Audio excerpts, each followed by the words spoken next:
Cerita diawali pada tahun 1989 dengan sosok gadis kecil berbakat yang bernama Kim Momi. Pada tahun itu, di usianya yang masih kecil, ia sudah memiliki bakat dan kepercayaan diri untuk tampil di hadapan banyak orang.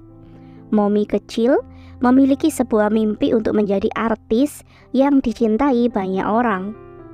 Panggung dan tepukan tangan adalah hal yang bisa membuatnya sangat bahagia dan juga bersemangat. Namun seiring berjalannya waktu dan bertambahnya usia, dengan kemampuan yang semakin baik, ia justru harus mengubur mimpinya hanya karena parasnya yang tidak cantik. 예쁜데 왜 나는 예쁘지 않은 건지. Hingga akhirnya Momi pun harus benar-benar melupakan mimpinya menjadi artis dan menjalani hidupnya sebagai wanita kantoran biasa di usianya yang ke-27 tahun. Namun setelah pada suatu malam ia melihat pertunjukan seorang artis di sebuah televisi, Momi seperti kembali menemukan mimpinya. Sejak malam itu ia pun menggunakan sebuah platform media sosial untuk melakukan live pertunjukan bakatnya menyanyi dan menari dengan nama panggung Maske. 난 마스크걸이다. Kemampuan Momi yang bagus serta tubuhnya yang indah membuatnya dengan mudah mendapatkan penggemar setia. Momi seperti menjalani kehidupan ganda. Setiap pagi ia bekerja dan disepelekan oleh teman-teman kantor yang seringkali pilih kasih kepada para karyawan hanya dari rupa cantik mereka saja.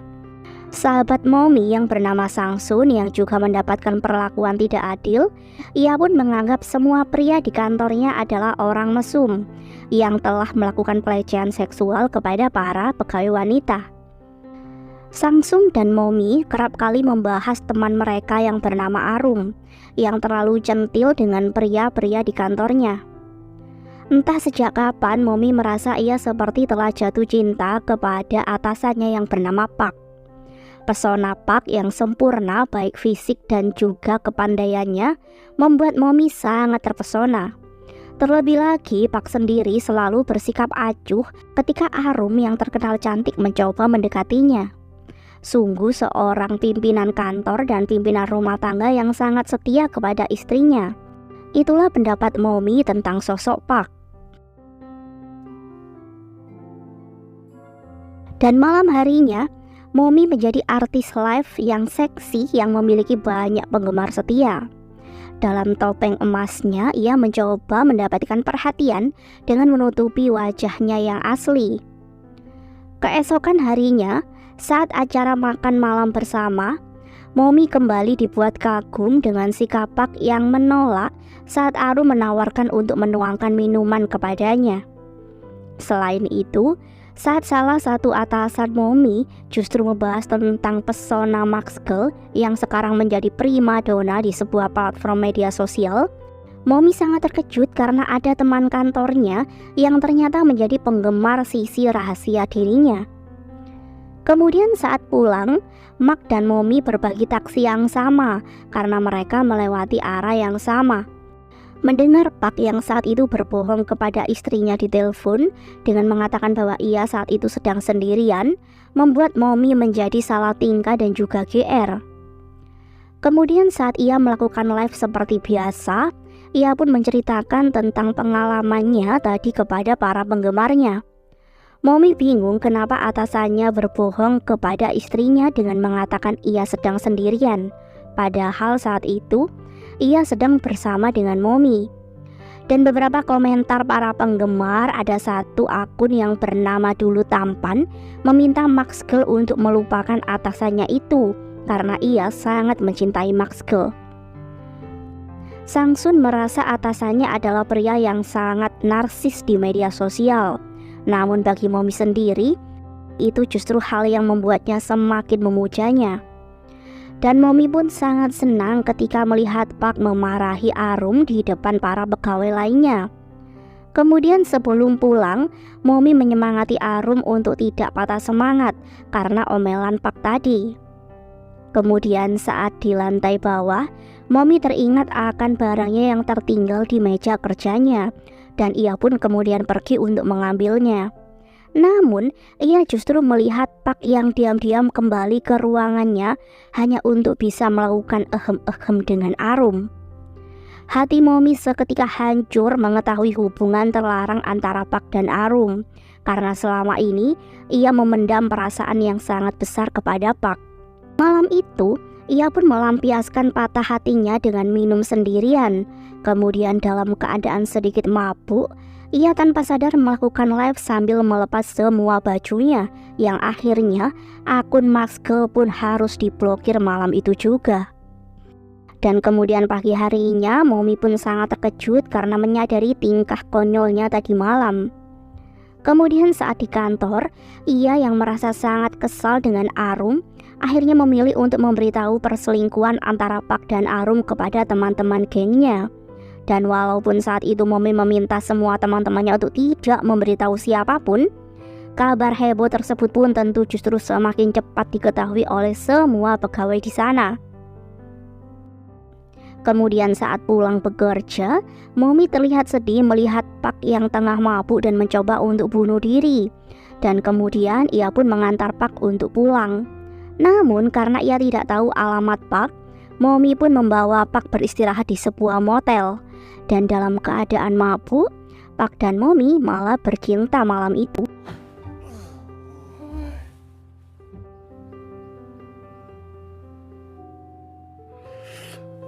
Esokan harinya saat terbangun, Pak justru langsung pergi tanpa berpamitan kepada Momi yang masih tidur lelap.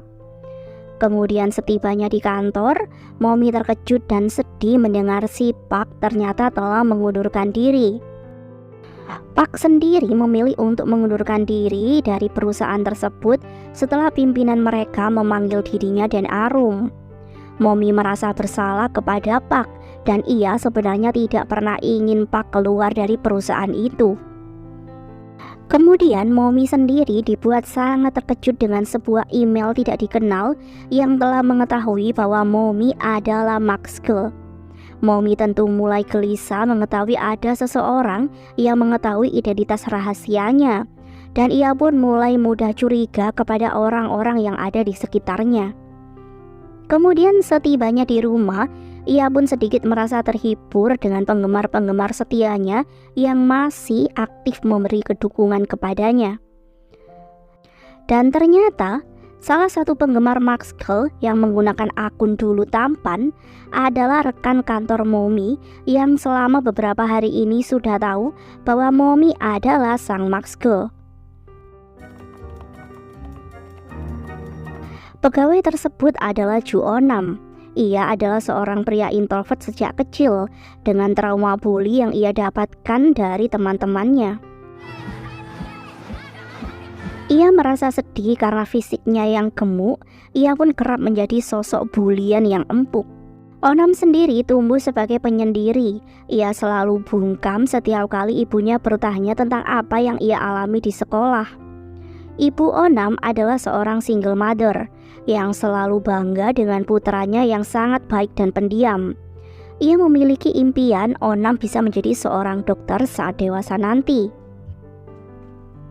Onam sendiri memang anak yang pandai, namun ia belum bisa masuk ke universitas kedokteran.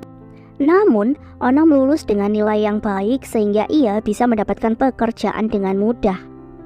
Di usianya yang sudah dewasa, Onam masih menjadi seorang pendiam dan juga penyendiri. Ia mencari kebahagiaan dengan menghabiskan waktu dengan fantasi-fantasi seksualnya yang menjadi koleksi di rumahnya.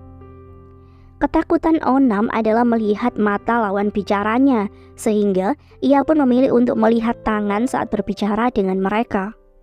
Dan pada suatu hari, saat melihat tangan Momi di kantor, ia pun terkejut karena tangan Momi memiliki tanda lahir dan juga warna cat kuku yang sama persis dengan Maxgirl yang menjadi idolanya.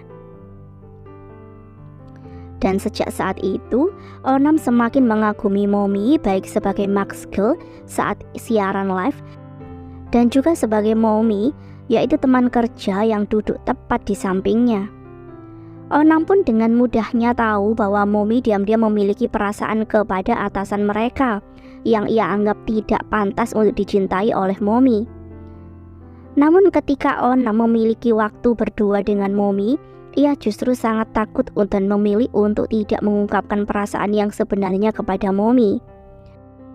Dan di malam saat ia melihat Momi memergoki perselingkuhan antara Park dan Arum, Onam juga ada di ruangan tersebut. Berbeda dengan Momi yang hancur hatinya, Onam justru sangat bahagia karena Momi akhirnya sadar bahwa Park hanyalah pria brengsek yang tidak layak untuknya. Namun keesokan harinya, Onam justru sangat sedih saat melihat Momi membawa Park yang sedang mabuk untuk bermalam di motel. Onam merasa sakit hati dan keesokan paginya ia pun memilih untuk mengirimi surel kepada Momi bahwa ia sudah tahu bahwa Momi adalah Mark's girl. Malam itu saat Momi muncul dalam sebuah chat obrolan dengan beberapa penggemar setianya, Momi bercerita tentang kesedihannya yang membuatnya ingin pergi saja. Semua penggemar termasuk Onam tentu memberi Momi semangat. Kemudian salah satu penggemar yang memiliki akun bernama Biksu Tampan mengajak Momi untuk bertemu dan juga berkencan. Onam tampak kesal dengan hal tersebut.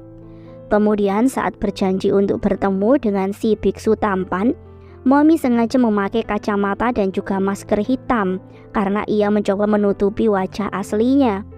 Hingga kemudian ia pun memberanikan diri untuk membuka maskernya. Dan di luar dugaan, si Biksu Tampan justru mengagumi wajah asli Momi. 너 완전 매력적이야. Si Biksu Tampan membuat Momi merasa nyaman tanpa harus memakai topengnya. Namun semua itu hanyalah kepura-puraan si Biksu Tampan saja. Karena sebenarnya ia sedang bertaruh dengan teman-temannya dan hanya ingin mencicipi tubuh Momi saja. 존나 짜증나네. Di tempat berbeda, Onam tentu sangat marah membaca beberapa status si Biksu Tampan yang ingin menikmati tubuh Momi. Onam berusaha untuk menyelamatkan Momi dari pria cabul itu. Namun Momi mengabaikan beberapa telepon dari Onam karena ia merasa tidak akrab dengannya. 우리 그냥 편하게. Di sisi lain, saat si Biksu Tampan membawa Momi ke sebuah motel dan mencoba untuk melecehkan dirinya, Momi berusaha untuk melawan pria cabul itu. Pria itu bersikap sangat kasar dan menghina wajah Momi. Hingga akhirnya pertengkaran mereka berdua pun terjadi. Dan hal tersebut tidak sengaja membuat pria tersebut jatuh dan kepalanya menghantam wastafel. Momi sangat terkejut dan panik melihat keadaan pria itu yang tidak sadarkan diri. Hingga kemudian Momi membaca pesan dari Onam yang terlihat sangat mengkhawatirkan dirinya. Dan beberapa saat kemudian Onam datang setelah mendapatkan telepon dari Momi. Onam menyuruh Momi untuk pergi dari kamar tersebut dan ia akan bertanggung jawab untuk semua hal buruk yang terjadi malam ini. Dan malam itu setelah Momi pergi, si pria cabul itu tiba-tiba sadar. Rupanya ia belum benar-benar mati. Namun, dalam keadaan panik, Onam justru memilih untuk menghabisi nyawa pria tersebut dan memasukkan potongan tubuhnya ke dalam koper.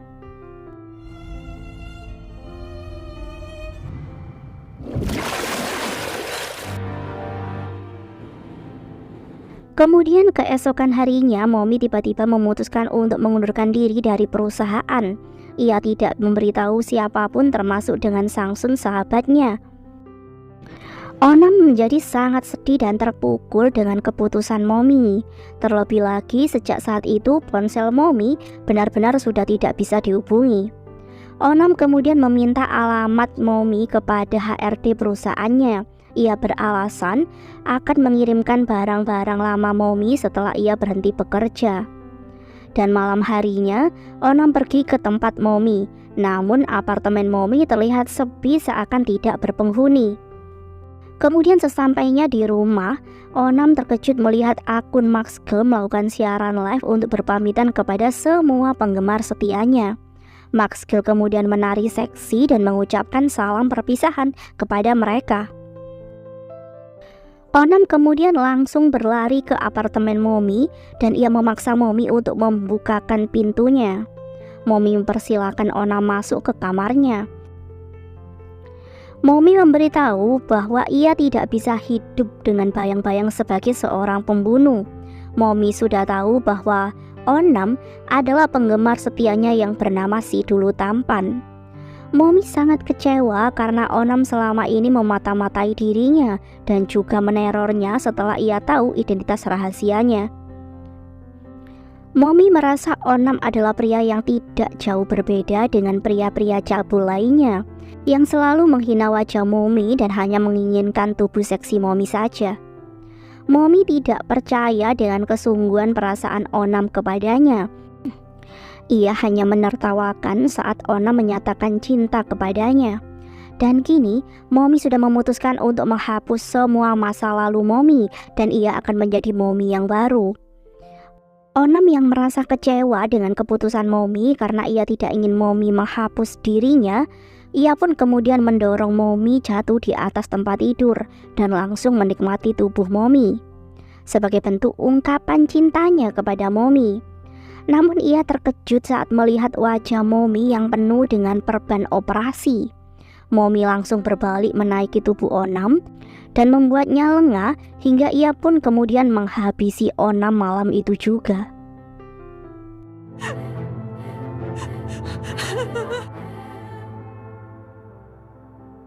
나가 김경자여. Dan beberapa hari kemudian, cerita akan berfokus kepada Ibu Onam. Ibu Onam adalah seorang ibu tunggal yang berpisah dari suaminya karena suaminya berselingkuh, padahal ia tidak pernah menafkahinya selama 3 tahun pernikahan. Ia adalah ibu yang sangat peduli kepada putra tunggalnya. Ia sangat paham bahwa putranya tumbuh sebagai seorang pendiam yang selalu pulang dalam keadaan lusuh. Namun Onam sendiri tidak pernah memberitahu ibunya apa yang sebenarnya terjadi kepadanya. Ia bekerja sangat keras menerima pekerjaan apapun demi bisa membuka restoran impiannya dan juga untuk menafkahi putra tersayangnya. Dan singkat cerita, saat Onam sudah lulus kuliah dan mendapatkan pekerjaan, Onam meminta ibunya untuk bisa tinggal sendirian di dekat tempat kerjanya.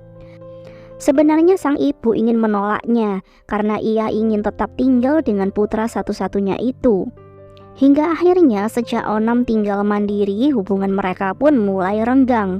Karena setiap ibunya mengunjungi Onam, ia pun terlalu sibuk dan tidak mau menemui ibunya. 엄마 그게 아니라 저 잘 먹고 다니니까. 이번 참에 니랑 나랑 아주 인연을 끊어보자. Kemudian setelah beberapa hari Onam tidak lagi pernah mengangkat telepon dari ibunya, Kyungja tentu mulai cemas, hingga ia pun meminta bantuan petugas polisi untuk masuk ke dalam apartemennya. Dan mereka pun menemukan banyak keanehan di dalam kamar Onam. Selain bau menyengat dan sebuah boneka berukuran manusia, mereka sangat terkejut saat menemukan potongan tubuh manusia di dalam kulkas milik Onam. Kyungja bahkan langsung pingsan saat itu juga. Sejak saat itu, media pun merilis penemuan mayat di rumah Onam. Kamar Onam yang terlihat aneh membuat publik beropini bahwa Onam adalah pelaku mutilasi yang sengaja kabur melarikan diri. Kyungja sangat lega setelah mengetahui bahwa potongan tubuh itu bukanlah potongan tubuh Onam. Namun ia menolak mempercayai jika Onam dicurigai sebagai pelaku mutilasi. Dua detektif yang menangani kasus tersebut mencoba mencari informasi ke kantor Onam. Dan di sana mereka mendapatkan informasi bahwa Onam terakhir kali meminta HRD alamat apartemen Momi setelah Momi resign dari kantor tersebut. Dan ketika para detektif tersebut pergi mencari petunjuk di tempat tinggal Momi, mereka mendapatkan informasi bahwa Momi sepertinya telah melakukan operasi plastik sebelum ia pindah dari apartemen itu. Detektif pun yakin bahwa Momi dan Onam mungkin saja sedang kabur berdua. Ibu Onam tidak mau mempercayai bahwa putranya yang sangat baik kini dituduh memiliki penyimpangan seksual dan menjadi pelaku pembunuhan. Dan ia pun mulai mencari tahu sendiri tentang Kim Momi yang diduga teman wanita putranya. Ia meminta teknisi untuk membuka komputer putranya yang menggunakan foto Momi sebagai wallpapernya. Ia bahkan dengan sungguh-sungguh belajar mengoperasikan komputer di usia senjanya agar ia bisa menemukan putranya. Kyungja mulai dengan mencari tahu tentang siapakah Kim Momi itu.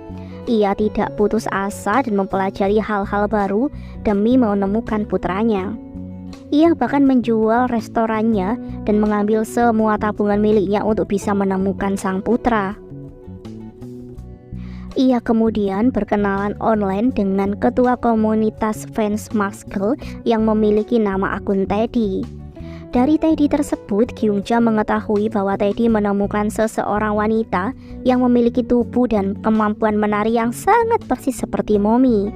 Namun Teddy belum sepenuhnya yakin karena payudara perempuan itu adalah palsu, sedangkan payudara Momi dulu adalah asli dan tidak banyak yang memiliki payudara seperti itu di negeri ini. Malam itu saat Kyungja sangat merindukan putranya, ia pun mengalami mimpi buruk. Dan keesokan harinya, polisi telah menemukan jasad Onam yang sudah dimutilasi. Kyungja sangat terluka dengan kematian putra kesayangannya. Dan setelah penemuan mayat Onam di sebuah koper, pihak kepolisian pun mencurigai Momi terlibat dalam 2 kasus mutilasi pria yang ditemukan ini. Kyungja kemudian pergi ke rumah ibu kandung Momi, namun ibu kandung Momi menolak untuk mengakui Momi sebagai anaknya dan ia sudah memutus hubungan dengan Momi sudah sejak lama. Namun Kyungja tetap mulai mencari tahu tentang perempuan SPG yang diduga sangat mirip dengan Momi. Ia pun mulai mencari tahu tempat kerja si perempuan itu. Namun ternyata perempuan tersebut sudah tidak lagi bekerja di supermarket itu. Hingga akhirnya Kyungja menemukan tempat kerja baru perempuan tersebut dari agen penyalur kerjanya. Kyungja mulai mengamati wanita itu diam-diam. Ia bahkan sudah menyiapkan pistol yang ia beli secara ilegal untuk misi balas dendamnya. Dan suatu hari, Kyungja melamar sebagai supir taksi paruh waktu demi bisa melanjutkan rencana balas dendamnya. Kemudian malam harinya, Kyungja menunggu wanita itu di depan bar tempatnya bekerja. Dengan tanpa curiga sama sekali, wanita itu pun masuk ke dalam taksi Kyungja. Kyungja mencoba mengajak berbicara sebelum akhirnya ia menyetrumnya sampai pingsan.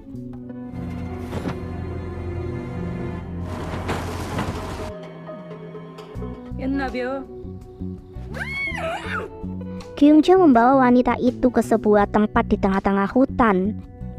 Betapapun kerasnya wanita itu berteriak, tidak pernah akan ada orang yang mendengarnya. Si wanita itu kemudian memohon untuk dilepaskan dan tidak dibunuh. Namun dalam keadaan penuh dengan dendam, Kyungja mengarahkan senapan laras panjangnya ke arah wanita itu. Kyungja menanyakan kenapa ia membunuh putranya. Sambil menunjukkan foto Maxgirl, Kyungja terus meyakinkan bahwa wanita itu adalah Maxgirl karena memiliki kalung bulan bintang yang sama persis seperti punya Maxgirl. Setelah wanita itu melihat foto-foto Maxgirl, ia pun tertawa terbahak-bahak karena ia tahu siapakah Maxgirl yang sebenarnya. Ia meminta Kyungja untuk tidak membunuhnya karena ia akan membantunya menemukan Maxgirl yang sebenarnya. 인연 이름이 김몸이라고요? 이 약을 처음 끝나. 인연이 누군지 알 것 같아요. Kemudian cerita akan berfokus tentang Chunhye, yaitu wanita yang sedang ditangkap oleh Kyungja. Ternyata bukanlah Maxgirl yang asli. Chunhye remaja adalah seorang siswa baru yang kurang bisa bergaul dengan teman-temannya. Ia dianggap aneh karena menyukai idol yang berbeda dengan teman-teman lainnya. Namun di SMA itu Chunhye memiliki cinta pertama di hari pertamanya bersekolah. Seorang teman sekelasnya yang bernama Buyong yang sedang sibuk dengan persiapan debutnya sebagai idol. Pesona Buyong yang tampan membuat Chunhye selalu tidak bisa menolak dan luluh kepada Buyong. Termasuk saat Buyong dan teman-teman nakalnya membeli alkohol dan rokok di usianya yang masih remaja. Dan karena kebetulan Chunhye lah yang menjaga minimarket tersebut, Buyong dengan manis meminta Chunhye untuk menolongnya. Kedekatan Jun-e dan Bu-yong semakin terjalin, namun sebenarnya Bu-yong hanya menganggap Jun-e sebagai tabungan berjalannya saja. Namun karena rasa cinta yang sudah terlanjur tumbuh dan bersemi, Jun-e tidak pernah bisa menolak saat Bu-yong meminta bantuannya. Hingga kemudian Jun-e akhirnya menyadari bahwa Bu-yong benar-benar cowok yang red flag. Saat itu Bu-yong baru saja debut dan ia membuang Jun-e begitu saja. Jun-e hanya bisa menangis mendengar percakapan Bu-yong dan temannya yang membahas tentang gadis-gadis yang selama ini hanya digunakan Bu-yong sebagai tabungan berjalannya saja. Dalam keadaan marah karena merasa dipermainkan oleh Bu-yong, Jun-e pun akhirnya membalas Bu-yong dengan mengungkap foto-foto kenakalan Bu-yong saat ia belum menjadi idol dahulu. Dan hal tersebut membuat Bu-yong dikeluarkan dari agensinya. Dan Jun-e sendiri, ia pun kemudian bertekad untuk mengubah penampilannya menjadi cantik agar Bu-yong menyesal suatu hari nanti. Jun-e menggunakan semua tabungan miliknya untuk merubah wajahnya menjadi cantik dan mempesona. Ia mulai bekerja sangat ekstra demi memenuhi kebutuhan hidupnya. Hingga pada suatu hari ia pun bertemu dengan Bu-yong lagi. Namun keinginan balas dendamnya sirna saat ia melihat Bu-yong yang kini menjadi gembel. Dan bodohnya lagi, ia bahkan menerima Bu-yong kembali. Dan tanpa sadar, Bu-yong kini adalah beban yang Jun-e tambahkan dalam kehidupannya sendiri. Kekuatan cinta memang bisa membuat seseorang menjadi bodoh. Dan inilah yang terjadi kepada Kim Jun-e. Kemudian setelah Jun-e mulai bekerja di sebuah klub dan menjadi primadona di sana, ia mulai bertemu dengan Kim Momi yang diperkenalkan sebagai penyanyi baru di sana. Kedatangan Momi telah membuat beberapa pelanggan mulai memilih Momi daripada Jun-e, dan hal tersebut tentu membuat Jun-e mulai iri kepadanya. Hingga akhirnya mereka berdua pun benar-benar rebutan pelanggan, dan saat menjambak satu sama lain, saat itulah kalung bintang bulan milik Momi terjatuh dan diambil oleh Jun-e.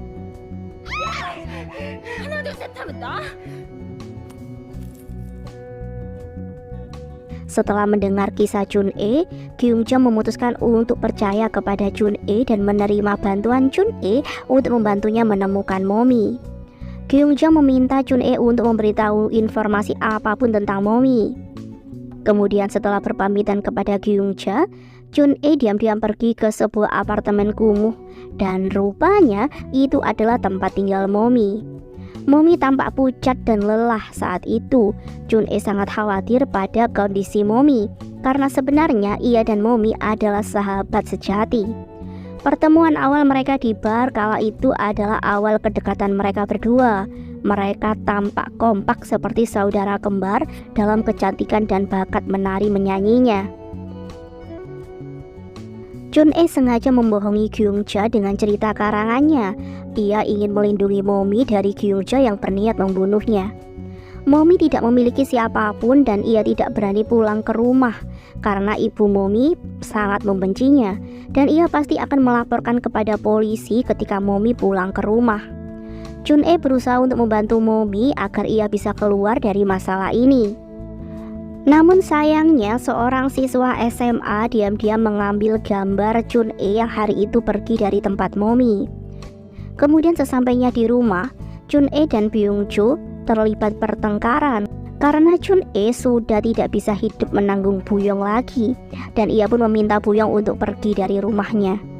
Namun Bu-yong menolaknya dan ia bahkan menghajar Jun-e karena Bu-yong sudah tahu bahwa Jun-e lah yang dulu memposting berita yang menghancurkan karirnya. Dan Bu-yong kini meminta Jun-e untuk bertanggung jawab atas kehidupannya. Bu-yong sengaja tidak memukuli wajah Jun-e karena ia masih harus terus bekerja untuknya. Di tempat berbeda, rupanya siswa SMA yang mengikuti Jun-e dan Momi adalah ketua klub penggemar Max Girl yang bernama Teddy. Momi tentu terkejut ada yang mengenali dirinya sebagai Max Girl. 따라오면 경찰에 신고한다. Kemudian setibanya di rumah, Momi khawatir saat melihat kondisi Jun-e dan mereka berdua pun bersepakat untuk pergi bersama.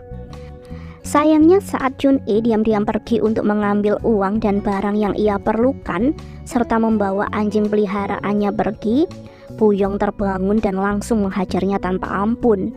Chun-e yang hampir saja dibunuh oleh Puyong saat itu berhasil diselamatkan oleh Momi, dan mereka berdua pun memilih untuk membunuh Puyong agar melindungi keselamatan mereka masing-masing.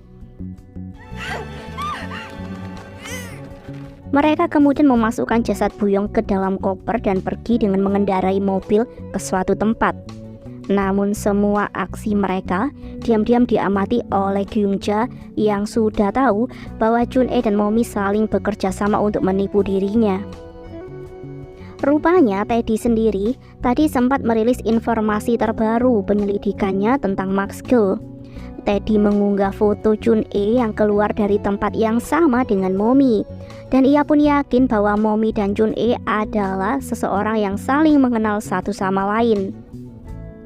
Kemudian dalam perjalanan Momi dan Chun-e, Momi memberitahu Chun-e bahwa ia kini sedang hamil anak dari Ju Onam yang tidur bersamanya terakhir kali. Momi memutuskan untuk membesarkan bayinya dengan rasa bangga dan rasa cinta. Ia tidak peduli anaknya itu nanti jelek atau tidak. Karena baginya, bagaimanapun parasnya nanti, ia akan selalu memanggil anaknya dengan sebutan anak yang cantik. Ia tidak mau menjadi ibu seperti ibu kandungnya yang tidak pernah memanggilnya cantik, dan hal itu menjadi trauma mendalam untuknya sampai sekarang. Kemudian saat Momi dan Chun-e tiba di sebuah sungai, mereka hendak membuang koper yang berisi jasad Puyong. Namun saat itu Kyungja meneriaki mereka berdua dan mengarahkan senapan ke arah mereka. Chun-e melindungi Momi dengan memberitahu Kyungja bahwa ia adalah Max Girl yang ia cari-cari. Momi pun tentu ingin melindungi Chun-e dan mengatakan bahwa ialah Kim Momi yang asli. Namun Kyungja tidak peduli karena ia justru ingin membunuh kedua wanita itu. Hingga kemudian perkelahian pun terjadi dan Chun-e harus menerima luka di perutnya karena peluru yang ditembak oleh Kyungja. Dalam keadaan terluka, Chun-e memukul Kyungja yang mencoba untuk membunuh Momi saat itu dan membuat Kyungja pingsan saat itu juga. Momi sangat sedih melihat Chun-e akhirnya tidak bisa bertahan dengan lukanya yang semakin parah. Chun-e pun akhirnya meninggal dalam pelukan Momi yang menangisi kepergiannya.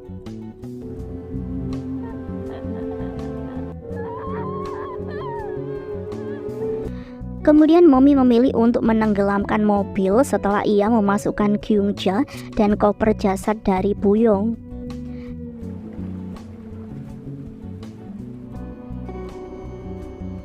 Setelah melakukan kejahatannya, Momi memilih untuk bersembunyi dan melahirkan bayinya.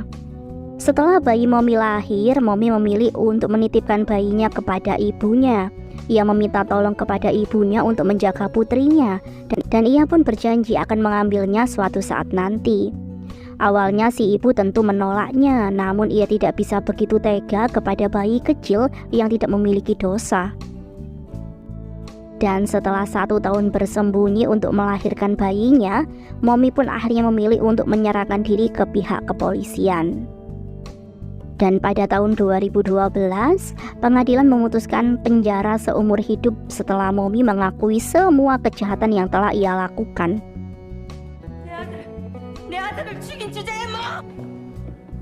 이 사건 니 뭐하노?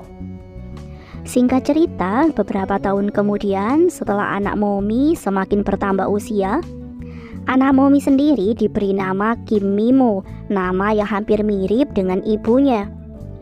Mimo seperti mewarisi sifat ibunya. Ia suka berdandan dan selalu mendapatkan omelan dari neneknya. 누구 딸내미 아니랄까봐 발꿈치 내리라. Sayangnya saat Mimo masuk SD, beberapa ibu teman-teman Mimo mulai melarang anak-anak mereka untuk berteman dengan Mimo, karena Mimo adalah putri dari Max Girl sang pembunuh. Mimo yang masih kecil mulai mencari informasi tentang apa dan siapakah Max Girl itu. Ia begitu polos dan tidak tahu apa yang telah dilakukan oleh ibunya. Mimo kecil meniru hal-hal lucu seperti yang ia lihat di internet tentang sang ibu. Dan hal itu membuat neneknya ketakutan hingga ia pun memberi hukuman kepada Mimo yang masih sangat kecil itu.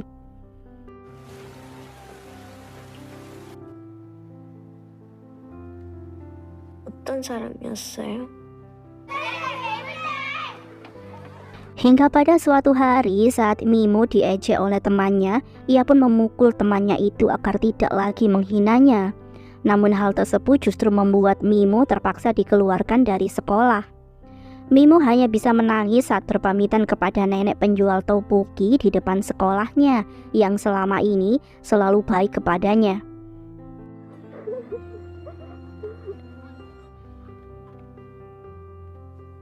김미모라고 해. Singkat cerita, setelah beberapa kali pindah sekolah, Mimo akhirnya masuk ke sebuah SMP baru di mana tidak ada satupun yang mengenal dirinya. Dan Mimo sendiri tampak nyaman sebagai seorang pendiam dan penyendiri di sekolah tersebut. Seorang siswi bernama Yejun adalah siswi yang juga dikucilkan di sekolah itu, dan akhirnya ia pun menjadi teman baik Mimo. Walaupun awalnya saling acuh, akhirnya Yejun merasa bahwa Mimo adalah sahabat terbaiknya. Yejun menganggap Mimo sebagai penyelamatnya saat ia mendapatkan perundungan dari teman-temannya. Yejun terpaksa berbohong tentang keluarganya yang tidak harmonis agar Mimo selalu ada untuknya. Hingga pada suatu hari Mimo pun untuk pertama kalinya bercerita kepada Yejun tentang ibunya yang seorang narapidana. Berbagi kesedihan membuat mereka berdua semakin dekat dan semakin erat. Dan kehidupan Mimo yang menyedihkan tidak membuat Yejun menjauhinya. Ia bahkan ingin membantu Mimo dengan mengumpulkan uang dari hasil menjual barang-barang yang ia miliki di rumah. Mimo menceritakan tentang nenek tteokbokki yang selalu membantunya dan sayang kepadanya. Dan ia pun memiliki ide untuk meminjam beberapa uang dari nenek tersebut. Kemudian hari berikutnya saat Yejun menjual koleksi foto idol kepada anak SD, ia kembali dibully oleh teman-temannya. Saat itu Yejun hampir saja mengancam temannya dengan memberitahu tentang siapakah ibu Momi sebenarnya untuk membuat mereka takut kepadanya. Namun ia memilih untuk mengurungkan diri memberitahu mereka. Di tempat berbeda, Mimo sendiri ketahuan mencuri laptop di sebuah kafe. Nenek Mimo sangat marah dan malu dengan tindakan cucunya itu. Mimo yang merasa dibenci oleh neneknya sejak dulu akhirnya pun memilih untuk pergi dari rumah. Malam itu Mimo berniat tidur di rumah Yejun saja. Namun Yejun melarang Mimo untuk pergi ke rumahnya. Yejun berbohong dengan mengatakan bahwa ayahnya saat itu sedang marah-marah. Dan akhirnya Mimo pun memilih untuk tidur di sekolah malam itu. Dan keesokan harinya saat di sekolah, teman-teman Mimo tiba-tiba merundungnya setelah mereka tahu bahwa Mimo adalah putri dari Maxgirl. Hari itu Mimo memilih untuk tidak pulang ke rumah dan tidak juga pergi ke sekolah. Yejun sangat khawatir dan berusaha untuk mencarinya. Hingga kemudian Mimo diam-diam melihat Yejun sangat harmonis dengan keluarganya. Ia pun yakin bahwa selama ini Yejun telah membohongi dirinya. Mimo yang sangat kesal, ia pun menuduh Yejun sebagai pengkhianat yang menyebarkan rahasianya kepada siswa-siswa lainnya. Namun Yejun membantahnya karena ia tidak pernah mengatakan apapun tentang Mimo kepada teman-temannya. Mimo yang merasa kesal tidak percaya apapun pembelaan Yejun dan ia pun mulai kasar kepada Yejun.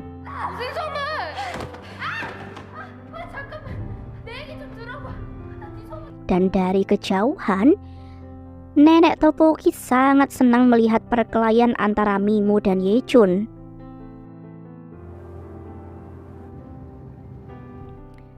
Cerita kemudian flashback di tahun 2012. Tahun dimulainya masa tahanan Momi seumur hidup yang akan ia habiskan di penjara. Momi mendapatkan teman seorang tahanan yang baik kepadanya, walaupun ia tentu tahu apa kejahatan Momi. Momi mendadak menjadi pusat perhatian tahanan lainnya karena ia memberikan nasihat-nasihat bedah plastik kepada tahanan wanita yang ingin cantik seperti dirinya. Namun keberadaan Momi dianggap mengganggu oleh seorang narapidana yang menjadi penguasa di sana. Hanya karena paras cantik Momi, ia pun dianggap mirip dengan perempuan yang berselingkuh dengan suaminya. Momi pun kerap mendapatkan perundungan dari mereka. Namun ia tidak menyerah dan ia memilih untuk melawan mereka semua.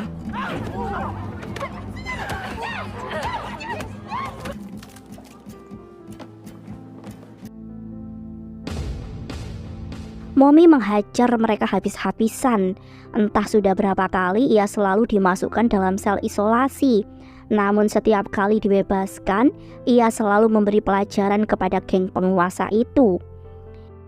Hingga akhirnya An Unsik, sang ketua geng, memilih untuk berdamai agar Momi tidak menghajar anak buahnya lagi.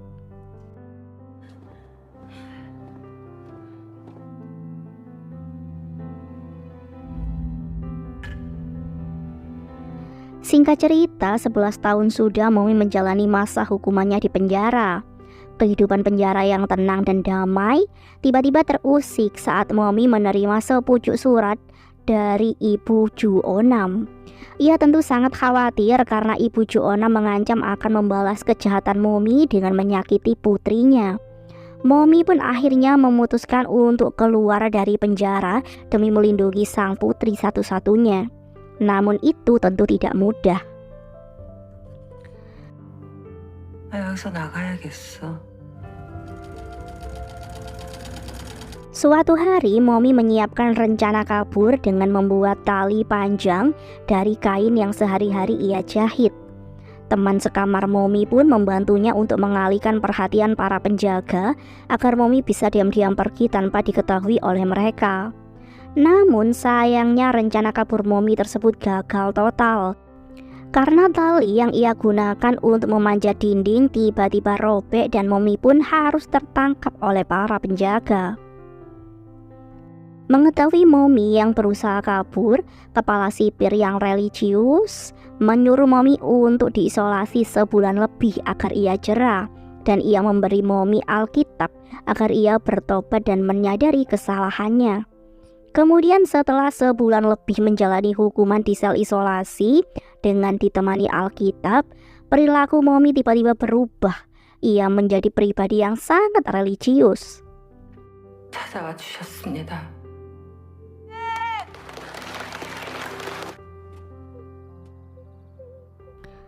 Suatu hari Momi pun tergerak membantu menjadi donor ginjal untuk putri An Unsik. Hal tersebut membuat An Unsik sangat berterima kasih kepada Momi dan berjanji akan selalu menjaga dan mengabulkan apapun permintaan Momi. Kemudian pada suatu hari di dalam rutan sedang diadakan pelatihan pengembangan diri. Mereka menerima relawan dari luar untuk membantu para narapidana. 또 보내. Dan saat itulah menjadi reuni untuk Momi dan Ibu Ju-onam kembali. Momi sempat tidak mengenali wajah Ibu Ju-onam karena rupanya Ibu Ju-onam sudah melakukan operasi plastik untuk balas dendam kepada Momi. Ia menceritakan bahwa saat Momi berusaha untuk menenggelamkan dirinya, ia berhasil selamat. Keinginan balas dendamnya semakin besar saat itu. Setelah mendapatkan wajah baru dan mengetahui bahwa Momi sudah dalam penjara, ia mulai menyusun rencana untuk mendekati putri Momi yang tinggal bersama neneknya. Ia mendekati Mimu kecil dan bersikap sangat baik kepada Mimu. Bahkan Mimu telah menganggapnya sebagai neneknya sendiri. Namun di balik itu semua, ialah yang diam-diam memberitahu para ibu teman-teman Mimu tentang masa lalu ibu Mimu. Ia sengaja membuat Mimu menjadi anak yang selalu dikucilkan oleh teman-temannya. Dan saat Mimu mendapatkan sekolah baru, ia pun kembali memberitahu teman-teman Mimu agar mereka kembali merundungnya. Mendengar semua cerita Ibu Onam itu membuat Momi sangat emosi. Ia mencoba berbicara kepada Ibu Onam, namun Ibu Onam malah berpura-pura diserang oleh Momi. Dan akhirnya Momi pun harus mendapatkan hukuman lagi di sel isolasi. Ibu Onam meninggalkan penjara dengan rasa puas seperti ia telah berhasil membalaskan dendamnya. 이거다!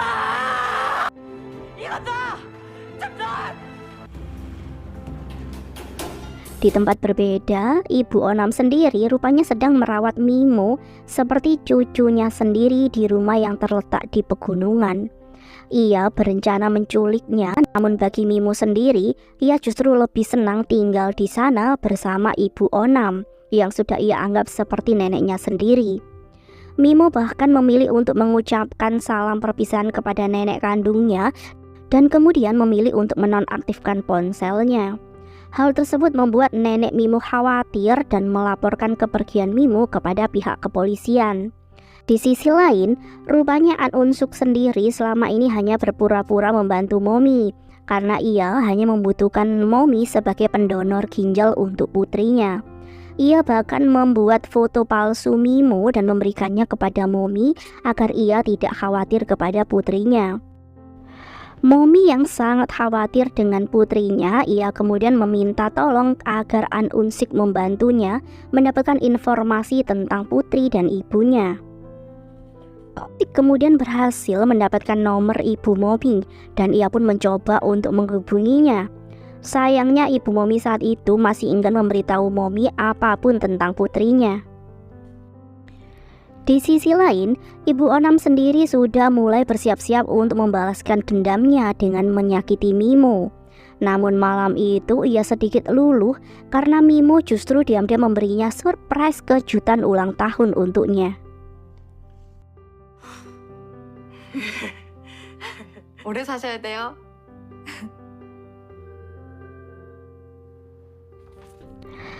Sementara itu di tempat berbeda, Momi sangat gelisah malam itu. Sebagai seorang ibu, ia tentu merasakan bahwa putrinya sedang dalam bahaya. Dan keesokan harinya saat Momi dibawa pergi ke rumah sakit untuk menjalani operasi donor ginjal, ia pun tidak menyia-nyiakan waktu untuk berusaha kabur saat polisi mulai lengah dalam penjagaannya. Momi nekat terjun dari jendela lantai 2 agar bisa kabur dan segera mencari putrinya. Ia membawa mobil salah satu pasien yang saat itu menolongnya di depan rumah sakit.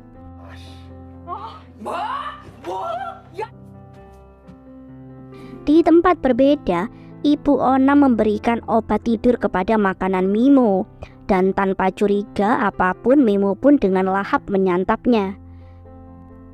Ia malah berandai-andai untuk segera bisa bekerja agar bisa membelikan barang-barang bagus untuk neneknya itu. 야, 아무것도 아니야. 운동 뭐라? 이거 너무 맛있어요. Sementara itu, Ibu Momi sendiri mulai curiga kepada nenek Topoki yang dulu pernah dibicarakan oleh Mimo dan kemarin ditanyakan oleh Momi saat menelponnya. Ia pun kemudian mulai mencari tahu tentang alamat nenek Topoki itu. Setelah berhasil mendapatkan alamatnya, ia pun bergegas pergi. Saat itu Yejun datang karena ia juga sangat khawatir kepada Momi. Dan ia pun sudah tahu bahwa nenek Topoki lah yang memberitahu teman-temannya rumor tentang Mimo dan juga Maxkel. Dalam perjalanannya ke alamat Ibu Onam, Ibu Momi mendapatkan telepon dari Momi. Ia langsung menceritakan tentang Ibu Onam yang ingin balas dendam kepadanya. Ibu Momi kemudian memberikan alamat dari Ibu Onam kepada Momi dan mereka bergegas untuk pergi ke sana. Ibu Momi terpaksa menurunkan Yejun di tengah jalan karena ia khawatir dengan keselamatan Yejun. Namun Yejun memberanikan diri untuk tetap mencari Mimo dengan beberapa uang yang ia miliki. Di tempat berbeda, mobil yang dikendarai oleh Momi tiba-tiba mogok karena bensinnya habis. Momi pun berusaha untuk mencari tumpangan orang-orang yang lewat di jalan tersebut. Hingga kemudian, seorang ibu-ibu memberikannya tumpangan karena ia merasa kasihan kepada Momi yang mengaku mendapatkan KDRT dari suaminya. Namun dalam perjalanan tersebut, tiba-tiba siaran radio membahas tentang kaburnya tahanan yang dikenal sebagai Maxkel. Si pengemudi mulai takut dan akhirnya Momi pun memilih untuk diturunkan dan ia melanjutkan perjalanannya dengan berjalan kaki. Sementara itu, Ibu Onam yang sedang menyekap Mimo, ia sedikit mengalami kesulitan karena kurang bisa menggunakan kamera perekam yang ia baru beli. Ia ingin memperlihatkan rekaman penyiksaan Mimo kepada Momi nantinya. Mimo yang saat itu terbangun, ia memohon kepada sang nenek agar ia dilepaskan. Si nenek sendiri sebenarnya tidak tega kepada Mimo. Ia bahkan menyelimuti Mimo yang merasa kedinginan saat itu. Kemudian si nenek mulai bingung pada suara bel rumah yang berbunyi. Rupanya itu adalah polisi yang sedang mencari bocah SMP yang diduga disekap berdasarkan laporan seseorang. Setelah mencari ke beberapa sudut rumah nenek, ia berpamitan kepada nenek karena tidak menemukan apapun di sana. Hingga kemudian ia seperti mendengar suara aneh dari dalam rumah. Namun karena saat itu ia mendapatkan telepon darurat dari pusat yang memerintahkan semua petugas polisi untuk mencari Maxwell, ia pun kemudian pergi. Sementara itu, Ibu Onam sendiri mulai melanjutkan rencana balas dendamnya. Ia berusaha membunuh Mimo dengan membakar obat nyamuk agar Mimo tewas keracunan. Namun saat itu, nenek Mimo akhirnya sampai di sana tepat waktu dan berusaha untuk menyelamatkan Mimo. Ia memberi perlawanan sangat kuat kepada Ibu Onam. Di saat yang sama, Yejun pun akhirnya datang untuk menyelamatkan Mimo di dalam terowongan. Yejun meminta maaf kepada Mimo dan kemudian membebaskannya.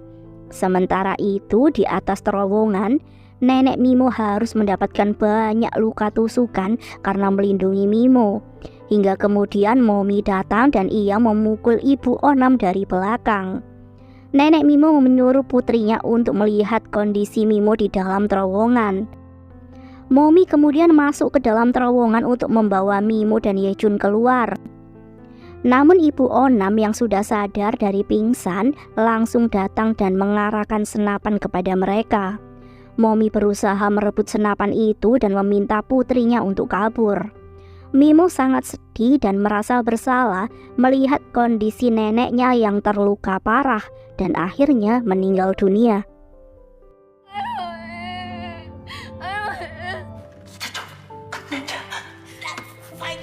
Di sisi lain, perkelahian Momi dan Ibu Onam di dalam terowongan berakhir dengan Ibu Onam yang kembali pingsan setelah berduel dengan Momi.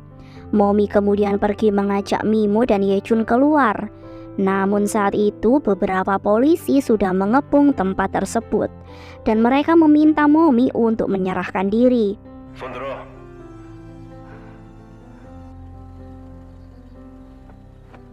Kemudian tiba-tiba Ibu Onam muncul lagi dengan membawa senapan dan mengarahkannya untuk menghabisi Momi dan putrinya. Namun saat itu, polisi memilih untuk melepaskan tembakan dan melumpuhkan Ibu Onam. Setelah Ibu Onam menembak punggung Momi. Dan akhirnya Ibu Onam pun tewas seketika di depan rumahnya sendiri. Sementara itu Momi dibawa kembali oleh pihak kepolisian. Dan cerita pun diakhiri dengan kehidupan Mimo yang sekarang sebatang kara. Orang tua Yejun menjadi wali untuk Mimo sementara. Mimo mulai menjalani hidupnya dengan tenang. Dan sesekali saat ia merindukan ibunya, ia memutar video masa kecil ibunya. Mimo sangat bangga pada ibunya yang sangat percaya diri dan memiliki bakat yang baik, walaupun parasnya tidak cantik. 너무 잘하죠?